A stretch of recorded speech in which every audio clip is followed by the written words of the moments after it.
అతని తండ్రి అతన్ని ఎప్పుడు నువ్వు ఫ్యాన్ స్విచ్ ఆఫ్ చేసి వెళ్ళు, టీవీ స్విచ్ ఆఫ్ చేసి వెళ్ళు, టేబుల్ ఇల్లు శుభ్రంగా ఉంచుకో అని పదే పదే చెప్తూ ఉండేవాడు.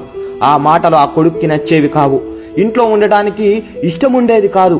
నిన్నటి వరకు ఆ తండ్రి మాటలు ఇష్టం లేకపోయినా వినేవాడు. కానీ ఈ రోజు అతనికి ఒక ఉద్యోగానికి పిలుపు వచ్చింది. ఉద్యోగం రాగానే వేరే చోటికి వెళ్లిపోవాలని మనస్సులో అనుకున్నాడు. ఇంటర్వ్యూకి బయలుదేరాడు. తండ్రి ఇంటర్వ్యూకి వెళ్తున్న కొడుక్కి వాళ్ళు అడిగిన ప్రశ్నలన్నింటికీ ధైర్యంగా సమాధానం చెప్పు, ఒకవేళ నీకు తెలియకపోతే ఆ ప్రశ్నల్ని కూడా నువ్వు ధైర్యంగా ఎదుర్కో అని చెప్పి ఖర్చులకు కొంచెం ఎక్కువగానే డబ్బులిచ్చి పంపాడు. ఆ కొడుకు ఇంటర్వ్యూ జరుగుతున్న అడ్రస్ కు వెళ్లాడు. అంత పెద్ద బిల్డింగ్ కి సెక్యూరిటీ లేదు. గేట్ యొక్క గడి కొంచెం వెళ్తున్న వాళ్ళ చేతికి తగిలేటట్లు ఉంది. దాన్ని సరిచేసి లోపలికి వెళ్లాడు. లోపల గేట్ కి రెండు పక్కల చిన్న చిన్న మొక్కలు ఉన్నాయి.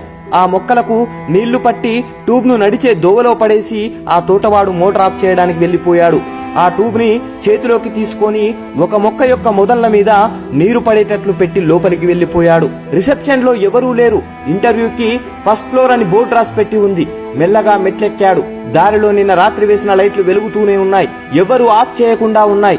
లైట్స్ ఆఫ్ చేయకుండా వెళ్తున్నామని తండ్రి చెప్పిన మాటలు వినపడుతున్నట్లుగా సడన్ గా అనిపించి వెంటనే మెట్ల వద్దకు వెళ్లి లైట్ స్విచ్లను ఆఫ్ చేసి పైకి వెళ్లిపోయాడు. ఫస్ట్ ఫ్లోర్ లో ఒక పెద్ద హాల్లో చాలా మంది కూర్చొని ఉన్నారు. అంతమందిని చూసి నాకిక్కడ ఉద్యోగం దొరుకుతుందా అని మనసులో అనుకుంటూ ముందుకు అడుగులు వేశాడు. అక్కడ ఫ్లోర్ పై ఉన్న మ్యాట్ పై వెల్కమ్ తలక్రిందులుగా ఉంది. దాన్ని కాలితో సరిచేసి లోపలికి వెళ్లిపోయాడు. ఆ హాల్లో ముందు వరుసలో చాలా మంది కూర్చొని ఉన్నారు. వెనుక వరుస ఖాళీగా ఉంది. కానీ ఫ్యాన్ తిరుగుతూ ఉంది. గదిలో ఎవరూ లేనప్పుడు ఫ్యాన్ ఎందుకని వాళ్ళ అమ్మ అన్నట్లు మాటలు వినపడ్డాయి. వెంటనే ఫ్యాన్ స్విచ్ ఆఫ్ చేసి ఇంటర్వ్యూకి వచ్చిన వారితో కలిసి కూర్చున్నాడు. ఇంటర్వ్యూకి వచ్చిన వాళ్ళని ఒక దారిలో నుంచి లోపలికి పంపి వేరే దారిలో నుండి బయటకు పంపిస్తున్నారు. దానివల్ల లోపల ఎటువంటి ప్రశ్నలు అడుగుతున్నారో అనే విషయం తెలుసుకోలేకపోయాడు.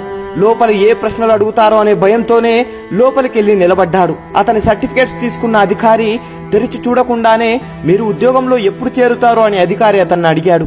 ఇది కూడా ఒక ప్రశ్న, లేక ఉద్యోగంలో చేరుతారని అడిగారో అర్థం కాకుండా ఆలోచిస్తూ నిలబడ్డాడు.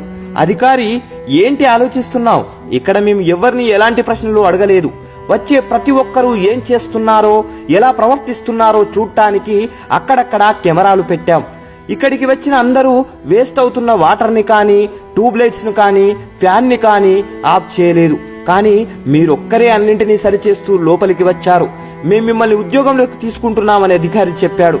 నాన్న చెప్పే మాటలన్నీ నాకు విసుగు తెప్పించేవి, కానీ ఆ మాటలిప్పుడు నాకు ఉద్యోగం ఇప్పించాయని సంతోషపడ్డాడు. తండ్రి మీద ఉన్న కోపం మొత్తం పోయింది. ఉద్యోగంలో చేరేటప్పుడు నాన్నని కూడా ఇక్కడికి తీసుకురావాలని మనస్సులో అనుకుంటూ ఇంటికి బయలుదేరాడు. తండ్రి మన కోసం ఏం చెప్పినా ఏం చేసినా మన భవిష్యత్తుకి మంచి జరగాలని చేస్తాడు. ఉలి దెబ్బలకి శిల బాధపడుతుంది అనుకుంటే రాయి శిల్పం కాదు. ఆ బాధని తట్టుకున్నప్పుడే ఆ రాయి శిల్పంగా మారుతుంది. తండ్రి మనలో ఉన్న చెడుని ఉలిపెట్టి కొట్టినట్లు పొగుడుతాడు. తల్లి బిడ్డని పాలిచ్చి లాలించి కథ చెప్పి పడుకోబెట్టి పెంచుతుంది. కానీ తండ్రి అలా కాదు. తాను చూడని లోకాన్ని తన కొడుకు చూడాలని తన భుజంపై కూర్చోబెట్టి లోకాన్ని చూపిస్తాడు. తల్లి ఒక కవిత అయితే తండ్రి ఒక చరిత్ర. తల్లి కష్టపడేదాన్ని కనిపెట్టొచ్చు, కానీ తండ్రి కష్టాన్ని పక్కవారు చెప్తే కానీ కనిపెట్టలేరు. మనకి తండ్రి 5 సంవత్సరాల వరకు గురువులాగా, 25 సంవత్సరాలకు శత్రువులాగా కనిపించే తండ్రి గురించి ఆయన చనిపోయిన తర్వాత ఆయన గొప్పతనం తెలుస్తుంది. తల్లి వృద్ధాప్యంలో కొడుకు లేదా కూతురింట్లోనే ఉండి తన జీవితాన్ని గడుపుతుంది. తండ్రి అలా ఉండలేడు. చివరి వరకు ఒంటరిగానే ఉండిపోతాడు. అందువల్ల తల్లిదండ్రుల్ని ప్రాణాలతో ఉన్నప్పుడే ప్రేమగా చూసుకోకుండా ప్రాణంతో లేనప్పుడు బాధపడే ప్రయోజనం లేదు. బ్రతికుండగా తల్లిదండ్రులకు కడుపు నిండా ప్రేమగా 4 ముద్దలు పెట్టండి. సంతోషంగా మరికొంతకాలం జీవించే అవకాశం కల్పించండి. జై హింద్.